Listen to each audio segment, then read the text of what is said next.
Hello, everybody. It is Professor Parrish, and it's cold outside. It feels like winter, which is appropriate since it's the Game of Thrones season premiere tonight.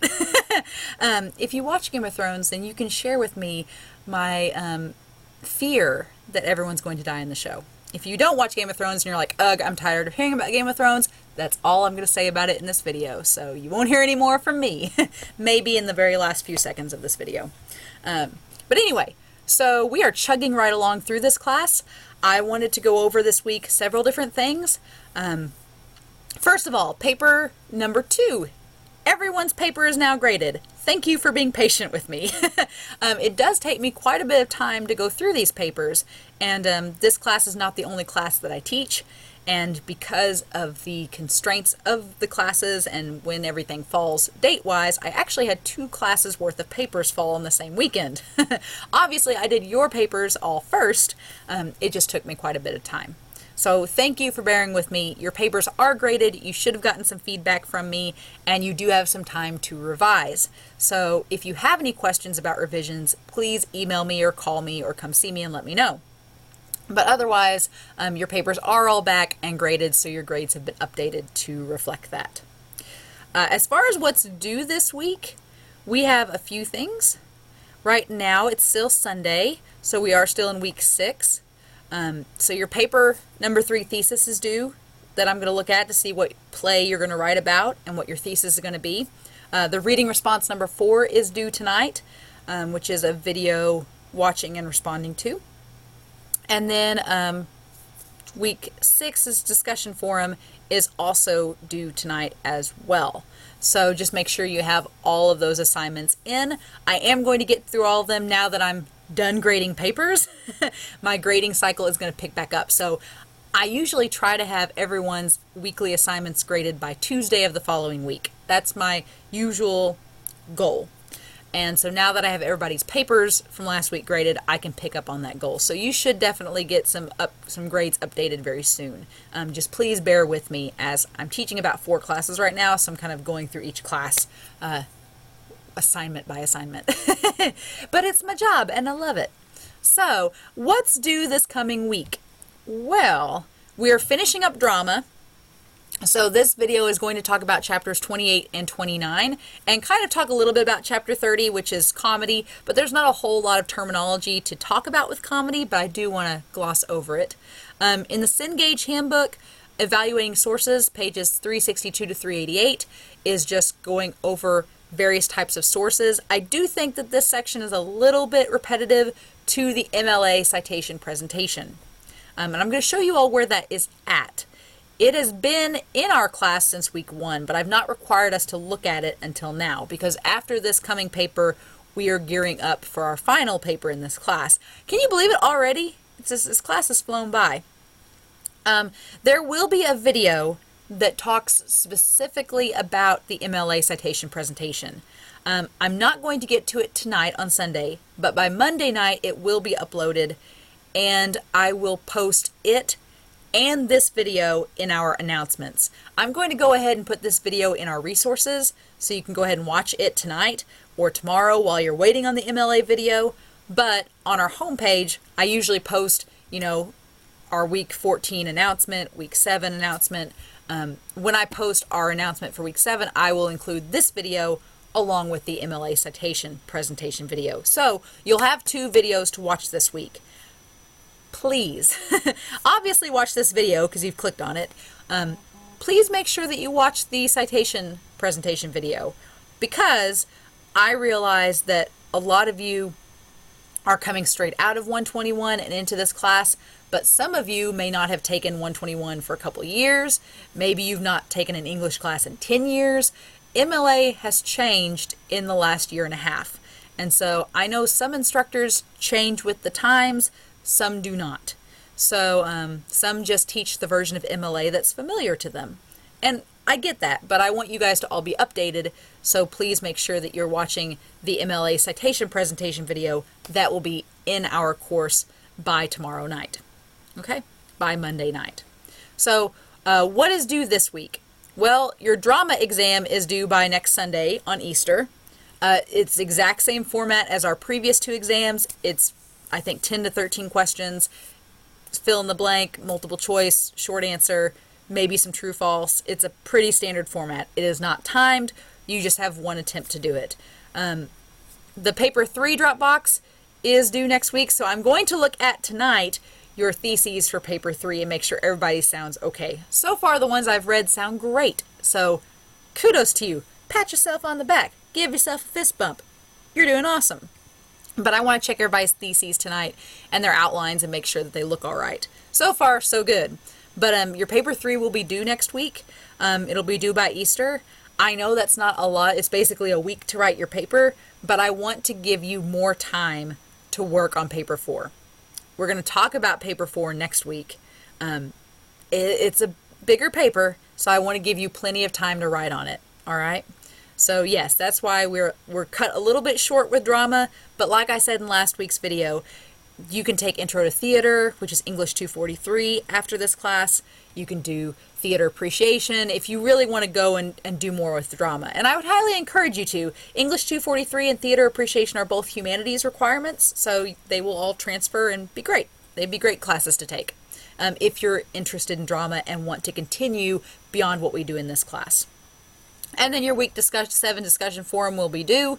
The MLA Dropbox. This is a new type of assignment, which is why I would wait until after I post the MLA video before doing it. That's why I have it down as the last assignment to do before, after all these others, because it's a different type of assignment. So what it is, and I'll go ahead and open it up, is you'll download this review guideline. I'm going to open it up here to show you all. What I have done is you have 4 different types of sources. So we have a book, a magazine or an online news article, a journal article, and a web page. What I would like for you to do is you'll notice we have like A through D. We have all these little parts of the citation. Parts of the citation. Under it, what I want you to do is to type them in order. So tell me what comes first.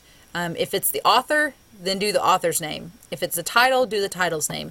I want you to put these all in order and write them out like you would a citation on a works cited page. If you don't know what a works cited page is or what a citation is, then you most definitely need to watch the video I'm going to post on Monday, which is going to be this citation video. You are going to want to watch this before doing this review assignment. Okay, and it's not due till Sunday, so by Monday night I'll have the MLA presentation video up. You'll be able to basically watch it and understand how to do the assignment. Okay, and finally our paper 2 revisions are going to be due by Easter as well, and you can just email those to me if you decide to revise. All right, and that's pretty much what's due this week. So the drama exam, the review assignment, which I would wait to do last until after you've watched the MLA citation presentation video, the paper 3 Dropbox, the week 7 discussion forum. Now, if you don't want to wait till tomorrow night, if you really want to gung-ho and get a head start on this, what you can do is go to our channel on YouTube and go to playlists. And I'm actually teaching the full semester version of this class at the same time as this one. So if you've got on YouTube and noticed, I've got this semester, I'm doing Reading 106, English 109. This is our section. OM means it's short semester. And I have our spring one for the regular section. So if you go to the regular one for spring and scroll, I'm going to pause that video. And oh gosh, I'm wearing the same hoodie. Oh my. If you scroll down, the week 5, there it is, MLA citation video. Yeah, I'm going to redo it and post it for our class because I want to do one for this class specifically. But if you just can't wait till tomorrow night and you want to get a head start, you can see the video right here. It's going to go over the same information, but if you can't wait, it will be posted in that outline. So there you go. But those are our assignments this week. And then make sure that you have your thesis outline turned in tonight, reading response, and the discussion forum. Okay. So So like I said, I will go ahead and post this video tonight in our resources over here, but by tomorrow night when I get the MLA video done, I'm going to post it down here in our assignments for week 7. So there will be 2 links there. All right. So for the rest of this video, I want to talk about finishing up drama. So chapter 28 in our book, we talked last week about previewing drama and about Greek tragedy, and I wanted to keep going, but I was like, oh, nope, that's for week 7. I'm going to stop. Shakespeare drew a lot of influence from Greek theater. A lot. And you'll notice with some of the terminology that Shakespeare actually coined, they very much sound like Greek terms. And I have a lot of students that get confused. They're like, well, that seems like a Greek term, not a Shakespeare term. And I'm like, yes, because Shakespeare drew so much from Greek tragedy and Greek comedy in his own writing. He was heavily influenced. It's very similar to how J.K. Rowling is heavily influenced by mythology and symbolism behind mythology in her Harry Potter series. There's a lot of kind of tropes and connections made between character names, between character archetypes. It's fascinating, to me anyway. But some of the biggest terms that Shakespeare actually introduced in drama are listed in this slide right here to start us off. And it's slide 8 if you download the presentation. We did slides 1 through 7 last week. We're going to finish out with 8 through 12 this week. And I'll get over to this slide. Okay. Stage business. We talked last week about how in the Greek theater, it started out very, very simple. You had maybe a chorus, a group of characters that sang or spoke exposition.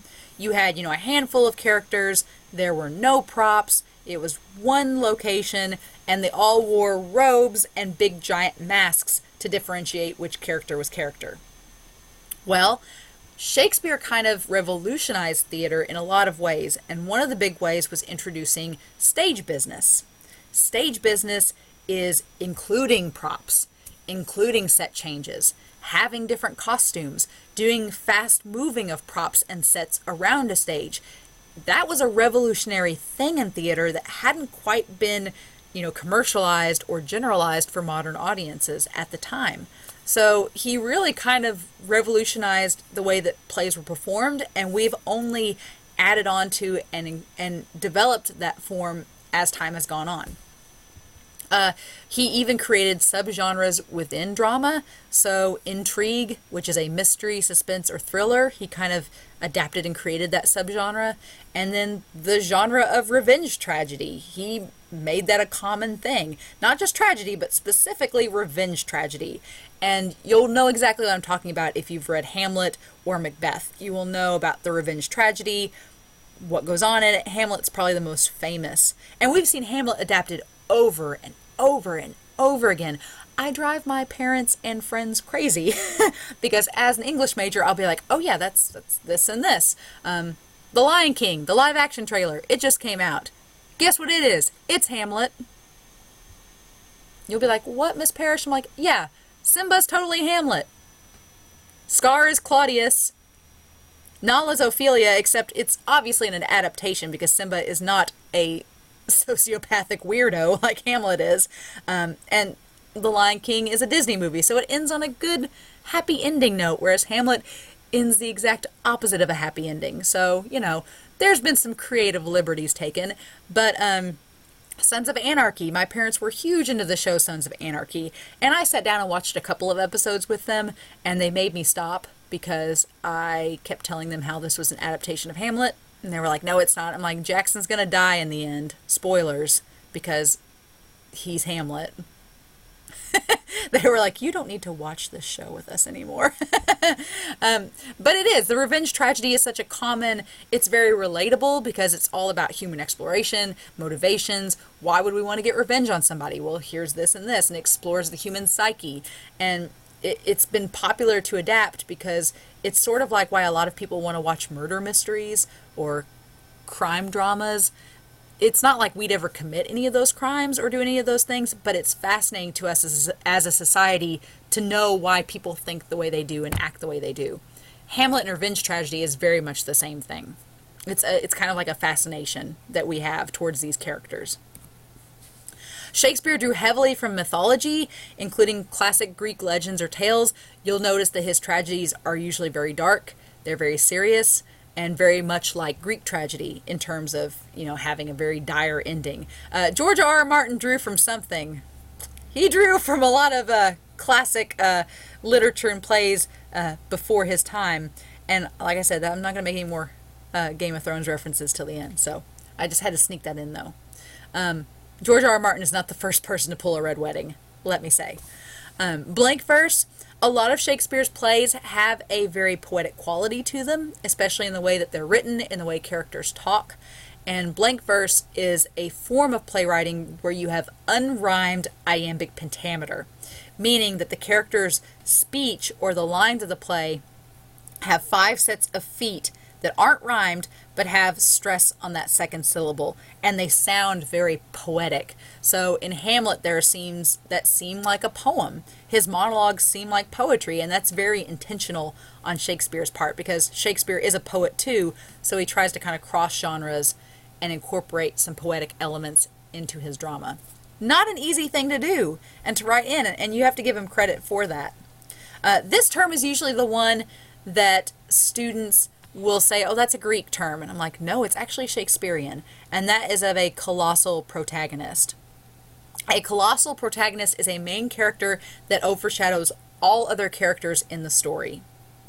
And Hamlet is probably the best example of Shakespeare. Because unless you're a real die-hard Hamlet fan, if you're just a casual general audience member and someone says, hey, name me five characters from Hamlet, you're probably going to say Hamlet. Maybe if you were listening to me babble on 5 minutes ago, you would have said, okay, well, there's Claudius and there's Ophelia. Rosencrantz and Guildenstern? Is Laertes one? But you get what I'm saying. Unless you've really read Hamlet or explored it, a casual audience member doesn't really know the other characters of the story. They just know Hamlet. Opposed to, let's say, a story like Harry Potter. Yeah, you know Harry Potter, but you'll be like, oh yeah, well there's Dumbledore, and there's Snape, and there's Ron and Hermione, and isn't there like a Draco kid? I mean, you can probably name more than one character. Harry Potter is not a colossal protagonist because he has a very well-rounded cast of side characters that support him throughout that story. Hamlet really doesn't. Hamlet is the main figure and kind of overshadows everyone else in the story. I mean, you may know their names, but their characters are not nearly as fleshed out as Hamlet's. And that is a colossal protagonist. Somebody that really takes charge of the story and kind of overshadows everybody else around it. And, I mean, they're pretty common. You see those a lot of days. A lot of Walter White in Breaking Bad is a colossal protagonist. I mean, I've never watched Breaking Bad. I'm going to eventually when I'm retired and in a, assisted living home and I have nothing to do. I'll be like, Breaking Bad, that seems like a good show to start. So I know nothing about it, but I know the character Walter White because it's just like a cultural character you just know about if you're into pop culture and TV and literature. So he is a colossal protagonist. And you could probably think of some examples on your own. There's so many that we can go through, but the idea is simple, that they are a character that really takes charge and is the focal point of a story.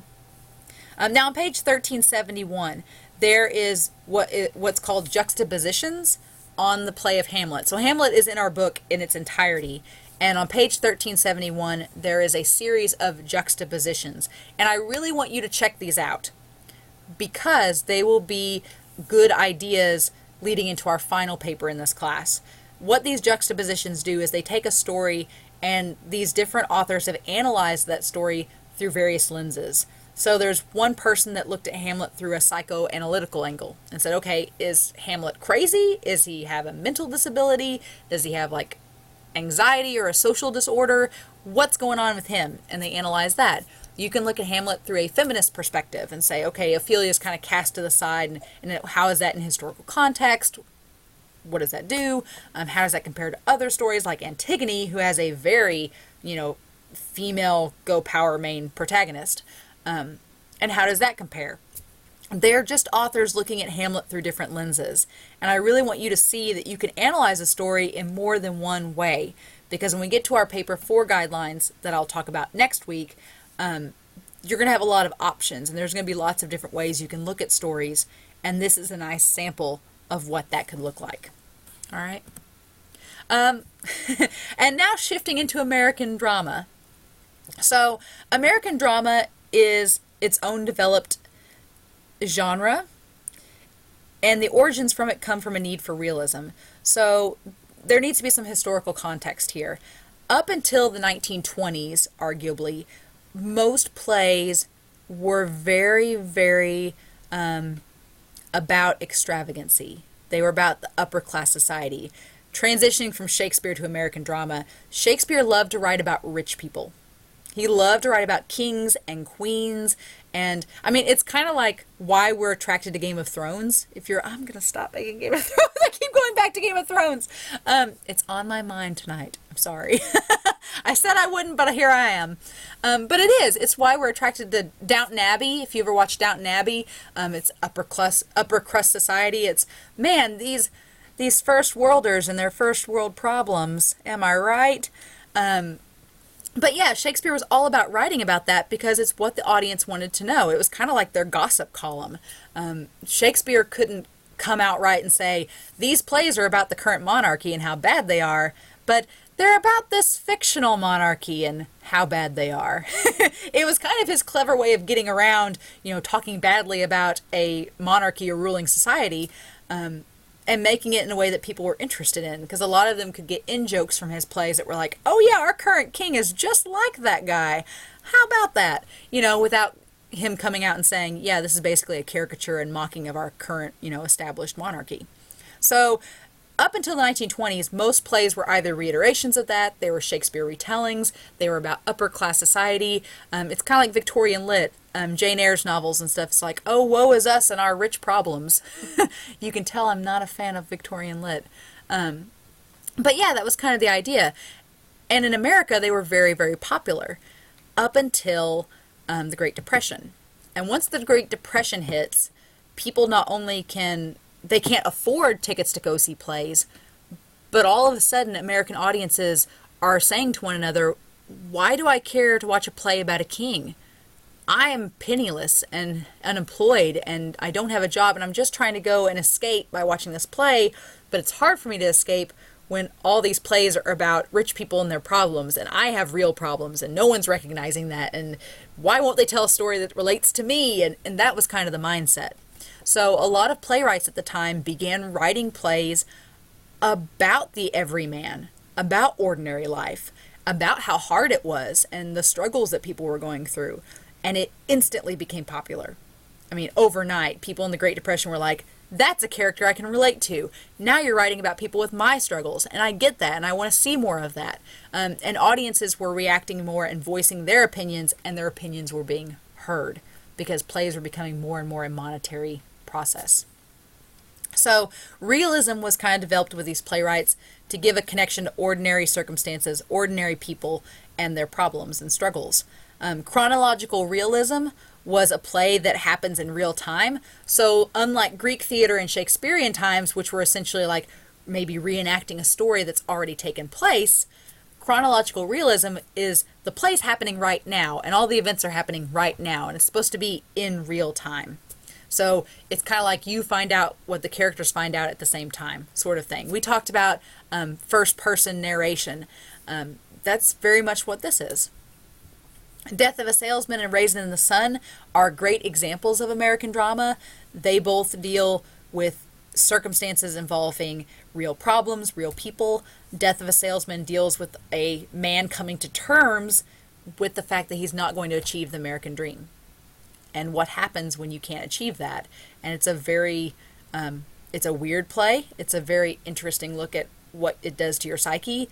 Raisin in the Sun, which was written later on during the Civil Rights era, talks about, kind of the same thing. What do you deal with the American dream and how do you achieve it, or what happens when you can't achieve it? So they're two very good examples of American drama, but there are so many examples you can go out and find. Those two happen to be in our book and be very good classic examples of that. And then chapter 30 talks briefly about comedy. Comedy changes throughout time. I know a lot of people like to think that comedy in Greek times and Shakespearean times was more like tongue in cheek and oh hush hush and whisper and oh get that clever reference. No, comedy in Greek theater and Shakespearean times is crude and vulgar, and if you look at some plays, really sexualized. It's kind of crazy because you don't normally think of that. A lot of people think, oh, well, it was very prudent and, reserved. No, no, we've become much more prudent and reserved in our humor. There's some Shakespearean comedy that is lewd. Like, I'd be like, oh, I'm blushing reading this. Very, very hypersexualized.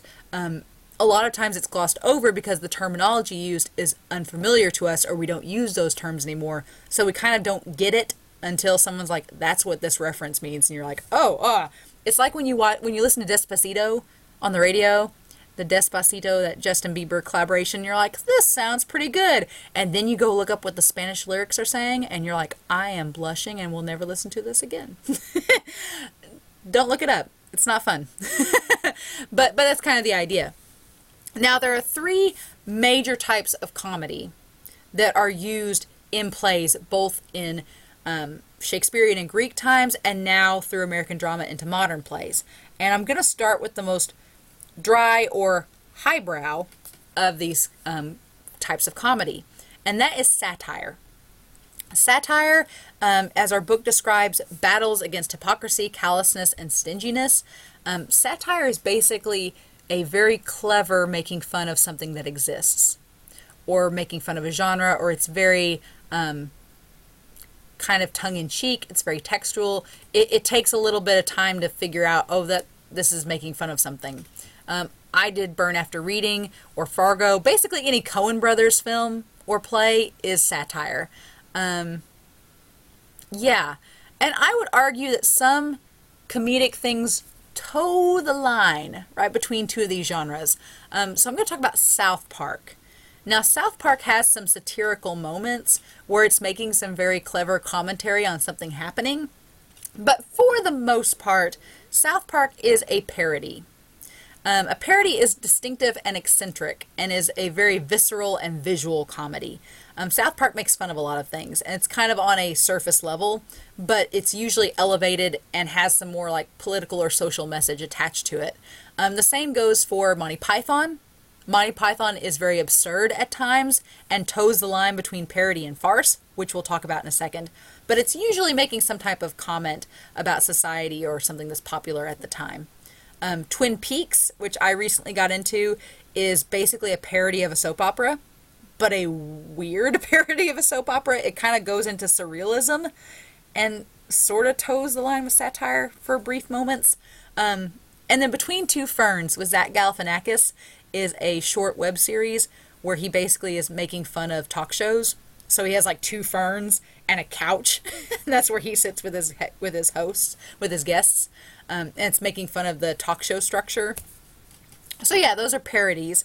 And I mentioned Monty Python toes the line. It does. There's parts of Monty Python that's clearly making fun of things in history, of documentaries, of medieval things. If you've ever watched Monty Python, The Holy Grail, it's clearly a parody of every medieval film. But it also is absurd at times and also becomes a farce at times. And farce is crude, surface-level humor. Critics often frown about this because there's not really anything intellectual involved in it. It's just like, oh, look, he farted.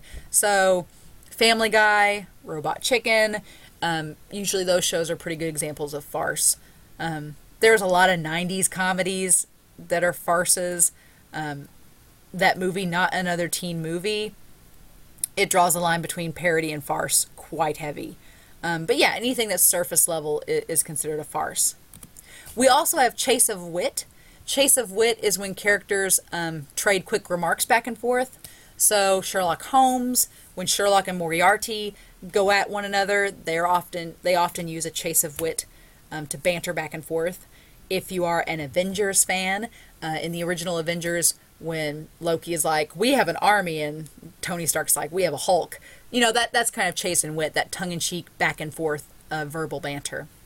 Wordplay is verbal humor, so if you do you change the words up to make things like puns, those are words put through various iterations for humorous effects.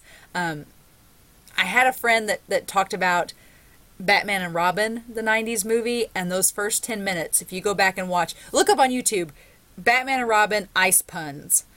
You will get Arnold Schwarzenegger as Mr. Freeze saying 10 minutes of nothing but terrible, terrible, terrible puns. It's worth watching. If you don't know what a pun is, you will learn very quickly.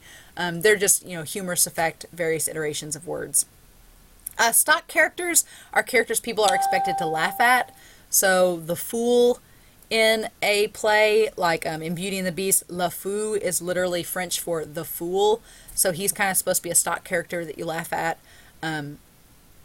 Chris Farley often played a character that was a stock character, but he kind of made it his own. So he played like the quote unquote the fat guy, and which he kind of made his own character and kind of made it nuanced and interesting and more than just that.